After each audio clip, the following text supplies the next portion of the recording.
Assalamualaikum warahmatullahi wabarakatuh. Selamat pagi, Shalom, Om Swastiastu, Namo Buddhaya, salam kebajikan untuk kita semua. Sebelumnya kami ucapkan terima kasih kepada pihak Research Education Festival atas kesempatan yang diberikan. Kami dari Universitas Diponegoro dengan saya Nafrita sebagai ketua dan rekan saya Rizky Aprianto serta Aja Sapana akan mempresentasikan hasil karya tulis ilmiah kami yang berjudul Energi Biohidrogen dari Limbah Nasi secara fermentasi anaerob menggunakan Enterobacter aerogenes limbah susu.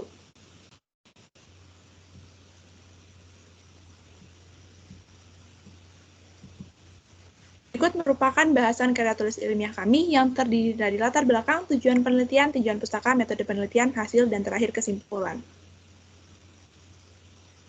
Latar belakang dari penelitian kami yaitu 90% sumber energi di dunia merupakan energi fosil yang dimana energi fosil tersebut memiliki banyak sekali kekurangan yaitu seperti termasuk ke dalam sumber energi yang tidak terbarukan serta tidak ramah lingkungan dikarenakan mengandung COX, NOx, serta SOx.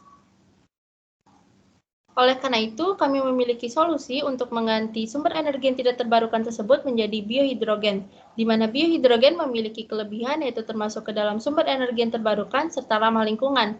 Namun, biohidrogen biasanya dihasilkan dari metode steam reforming pyrolysis gasifikasi batu bara elektrolisa air, di mana metode ini memiliki kekurangan yaitu kurang ramah lingkungan, memerlukan energi besar, serta tidak ekonomis.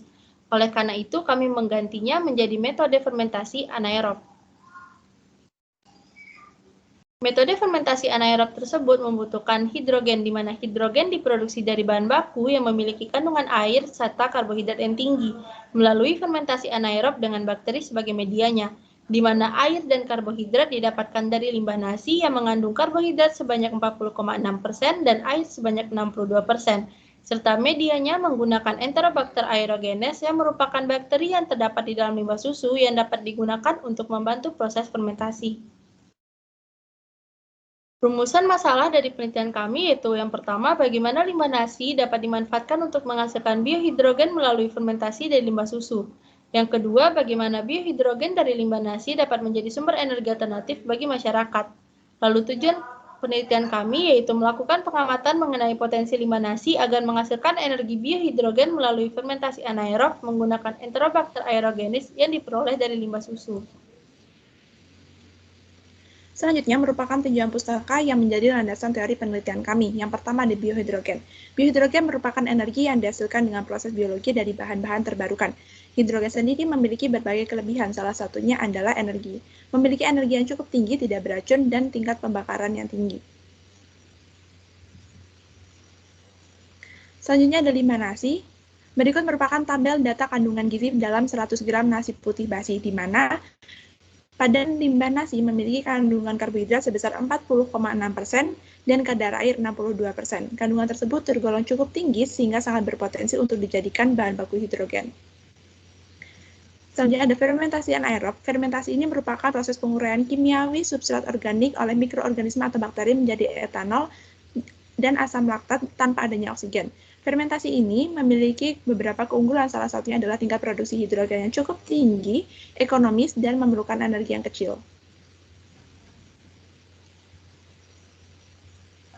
Kemudian ada Enterobacter aerogenes, di mana bakteri ini dapat ditemukan pada air laut, air tawar, bahkan limbah, salah satunya adalah pada limbah susu.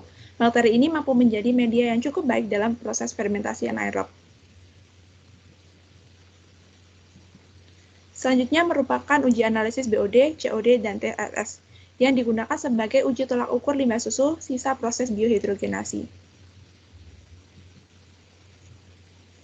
Selanjutnya merupakan metode penelitian. Pada teknik pengumpulan data, kami melakukan dengan studi pustaka yang bertujuan untuk mendapatkan data atau referensi yang berhubungan dengan karya tulis dengan sumber yang digunakan berupa textbook, jurnal, maupun artikel ilmiah yang mendukung informasi kami. Berikut merupakan bahan yang digunakan. Bahan baku terdiri dari limbah nasi yang diperoleh dari berbagai rumah di Jalan Banyumas kilometer 5 Kalierang, Wonosobo, Jawa Tengah. Sebagai media bakteri, digunakan limbah susu tidak layak konsumsi yang diperoleh dari produsen susu di tempat yang sama. Untuk bahan baku tambahannya, ada Aquades, HCl 37% dan NaOH sebagai pengatur pH. Rangkaian alat utama dalam penelitian dapat dilihat pada gambar yang terdiri dari fermenter dan flowmeter.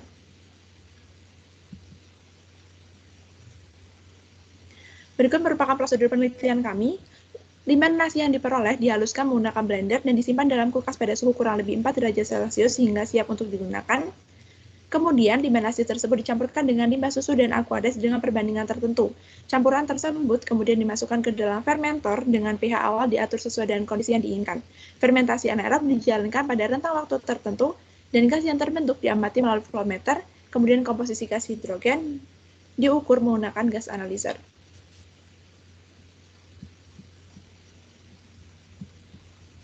Kemudian ada analisis limbah nasi dan limbah susu. Di sini limbah nasi sendiri mengandung karbohidrat yang cukup tinggi, yaitu mencapai 40,6%. Dan pada limbah susu sendiri ditemukan hanya bakteri Enterobacter aerogenes yang bisa digunakan untuk pembentukan gas biohidrogen pada fermentasi anaerob.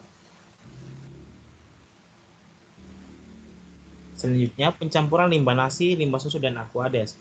Karbohidrat di dalam bahan organik akan mengalami hidrolisis menjadi glukosa. Pada proses hidrolisis ini, bahan organik memerlukan adanya air. Setelah terhidrolisis, selanjutnya glukosa akan didegradasi oleh bakteri hidrogenes melalui reaksi yang tertera pada slide. Kemudian, produksi gas hidrogen maksimum itu terdapat pada rasio massa limbah nasi, limbah susu, dan aquades pada perbandingan 2:1:2, di mana proses gas hidrogen mencapai 33.102,40 liter per mol.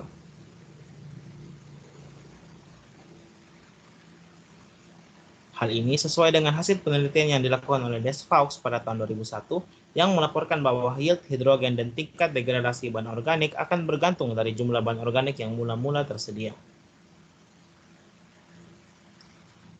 Selanjutnya ada pengaruh pH pada produksi hidrogen. pH sangat berpengaruh dalam proses pembentukan gas biohidrogen. Pada penelitian ini, kondisi optimum pH terdapat pada pH 5, yaitu dengan produksi mencapai 33.102,40 liter per mol. Selanjutnya ada pengukuran BOD, COD, dan TSS limbah susu sisa proses biohidrogenasi. Di sini diperoleh BOD sebesar 440 mg per liter, COD sebesar 15.300 mg per liter, dan TSS sebesar 5.802 mg per liter. Hal ini sangat jauh dari ambang batas yang ditetapkan dalam SK Menteri Lingkungan Hidup nomor 51 tahun 1995 tentang baku mutu limbah cair bagi kegiatan industri. Maka dari itu, limbah dari proses sisa biohidrogenasi ini tidak dapat langsung dibuang ke lingkungan karena dapat menimbulkan pencemaran. Maka dari itu diperlukan suatu inovasi untuk melakukan pengolahan terhadap limbah ini. Salah satu contohnya adalah pembuatan pupuk ramah lingkungan melalui teknik pirolisis. Maka dari itu, kesimpulan dari penelitian kami sendiri terdiri atas 4 poin. Yang pertama, kandungan karbohidrat pada limbah nasi sangat tinggi, yaitu mencapai 40,6%, sehingga memiliki potensi untuk pembuatan gas biohidrogen. Kemudian yang kedua, bakteri Enterobacter aerogenes pada limbah susu dapat digunakan dalam pembentukan biohidrogen pada fermentasi anaerob. Kemudian kondisi optimum untuk produksi biohidrogen sendiri terletak pada rasio massa perbandingan limbah nasi, limbah susu, dan aquades pada perbandingan 2:1:2 dengan pH 5, di mana produksi gas hidrogen sendiri mencapai 33.102,40 liter per mol. Dan yang terakhir, limbah susu sisa proses biohidrogenasi dapat diolah menjadi pupuk melalui teknik pirolisis. Baik, terima kasih atas perhatiannya. Sekian presentasi yang dapat kami sampaikan. Kurang lebihnya mohon maaf. Wassalamualaikum warahmatullahi wabarakatuh.